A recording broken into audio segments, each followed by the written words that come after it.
E pessoal, tô voltando aqui a gravar. Faz algum tempo aí que eu não postei nada mais.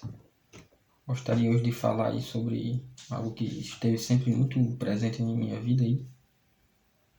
Acho que as duas coisas que sempre estiveram aí no meu grupo de hobbies foram acompanhar aí futebol, até mais um pouco do futebol internacional do que nacional, e música.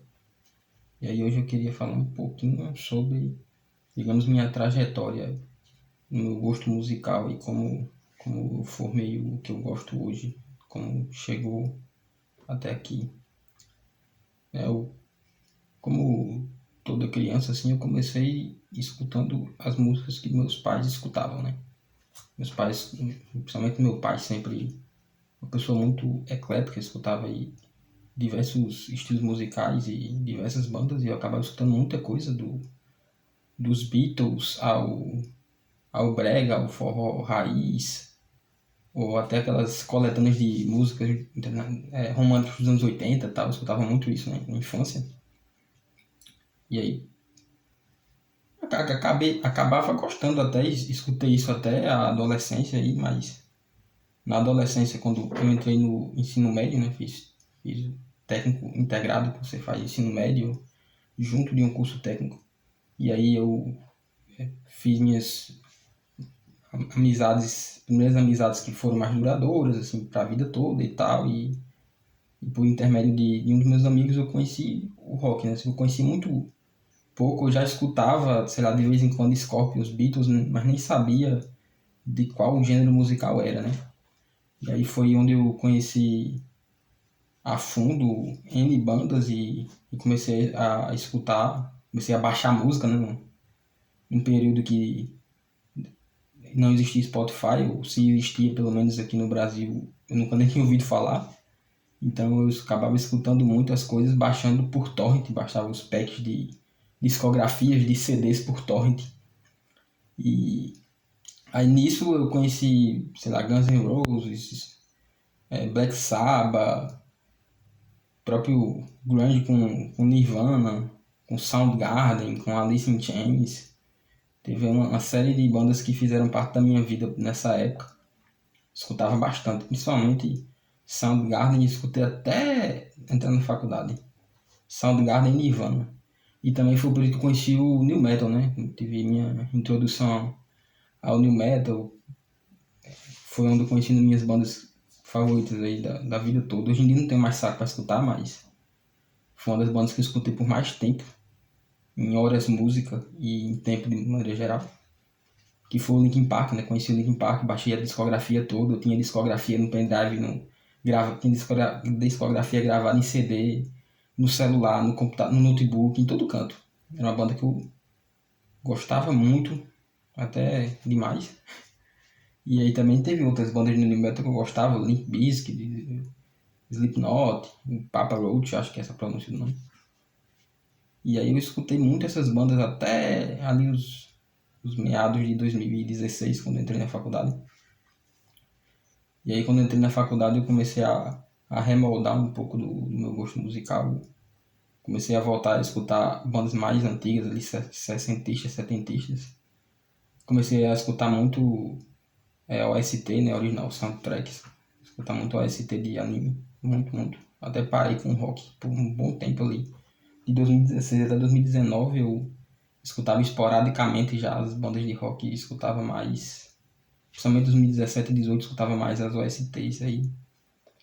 Aí em 2019 eu fui estagiar e aí no meu estágio foi quando teve digamos, uma reviravolta para minha cabeça assim, em relação à música, né? No estágio eu sempre gostei muito de programar, de estudar, ouvindo alguma coisa de fundo. Até hoje em dia tenho um pouco de dificuldade de fazer isso, então tô com um nível de tô com um pouco de dificuldade de ter um alto nível de concentração, então hoje em dia eu nem faço tanto mais isso como eu gostaria. Mas no ensino médio e na faculdade eu fazia muito isso, né? Vou escutar, vou estudar tal conteúdo aqui de programação e colocar uma playlist de fundo e ir ouvindo enquanto estudo, enquanto resolvo exercício, programa, etc.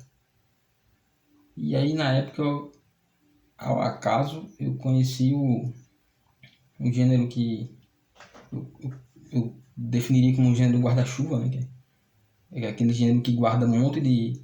abarca um monte de coisa, um monte de banda, que são totalmente diferentes, mas por pequenas características em comum, elas se caracterizam como esse gênero específico.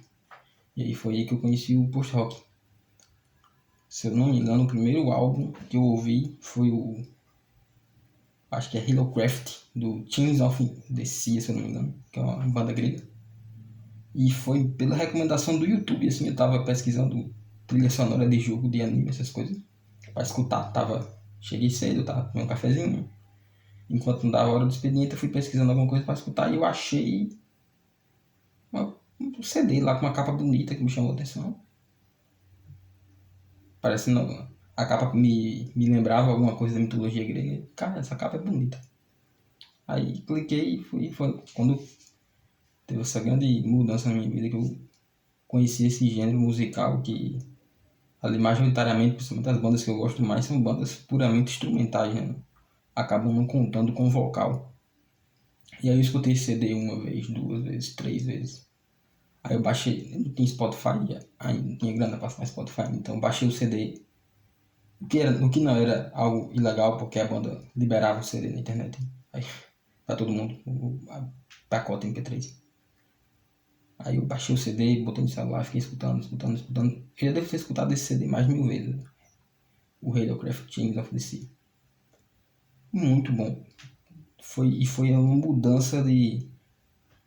do mind, porque aí foi um efeito em cascata, né? A partir dessa banda, quando eu pesquisei o nome dela, aí eu descobri que ela era de um gênero chamado post-rock. Eu fui, o que é esse negócio? O que é isso, esse negócio de post-rock? Aí foi quando eu fui pesquisar no YouTube o que era post-rock, caí em listas.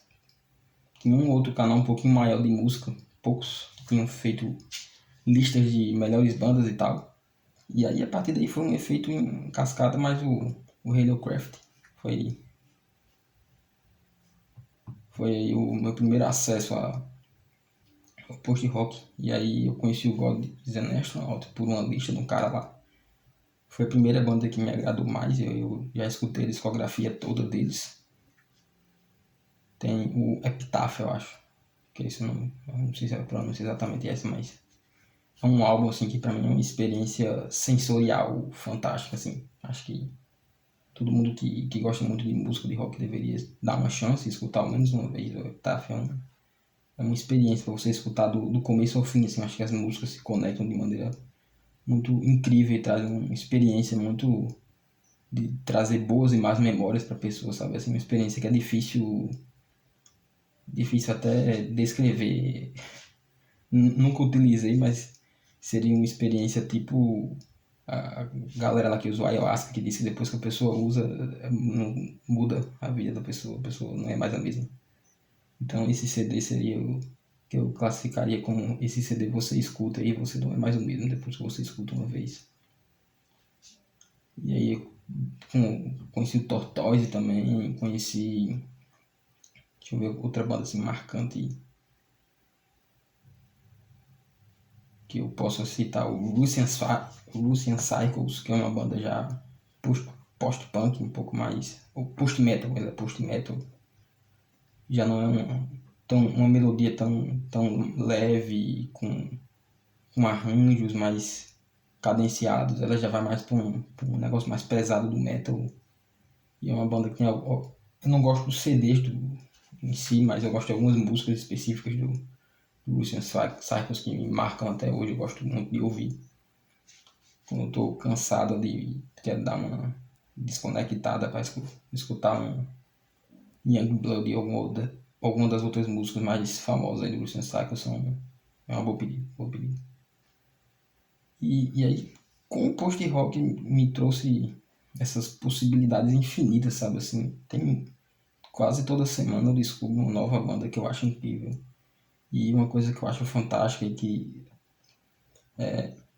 me fascina em esportes como futebol é que, tipo, no futebol às vezes tem trabalhos incríveis de pessoas incríveis que às vezes não são tão notados porque são numa competição que não é tão famosa ou num país que o esporte não tem tanto interesse, mas mesmo assim esse trabalho não deixa de ser incrível e no post-rock eu vejo muito isso.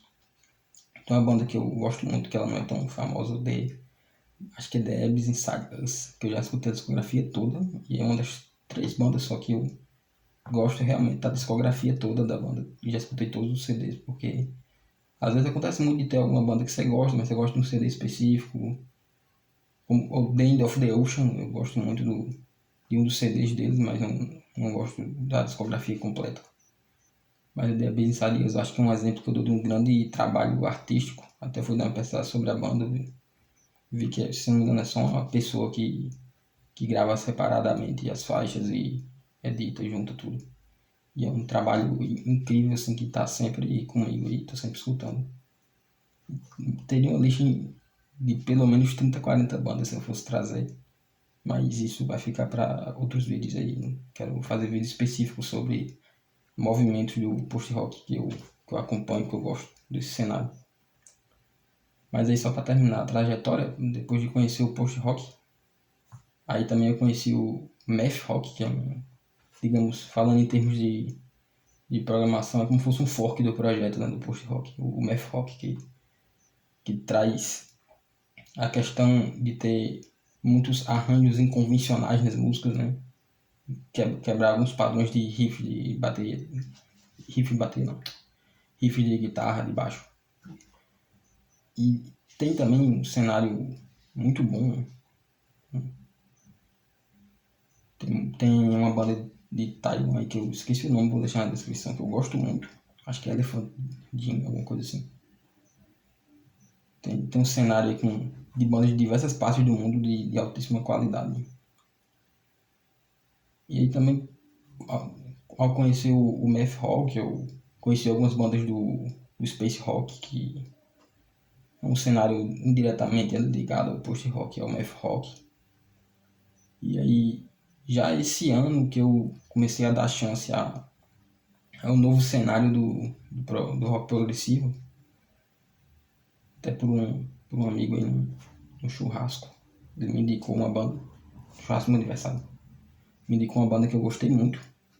E eu tô entrando nesse cenário ainda mais, ainda estou baby steps, ainda não conheço tantas bandas como eu conheço do post do math rock, mas o progresso está ganhando um espacinho novamente no meu coração aí, principalmente com o Porcupine Tree e o próprio Steve Wilson, né? Que tem, o Steven Wilson é o vocalista do Porcupine Tree, ele tem alguns trabalhos separados também. E tem já alguns CDs que eu gosto muito do trabalho dele. Quero conhecer outras bandas também desse cenário. Mas vai demorar aí para fazer algum vídeo sobre o cenário progressivo, porque o post-rock tem muita coisa a falar sobre ainda, muita banda, muitos movimentos, diversas partes do mundo. E acho que seria interessante, já que eu não vi nenhuma outra pessoa falando muito sobre, querer cobrir um pouco sobre isso. E aí, no mais, é isso, pessoal. Valeu.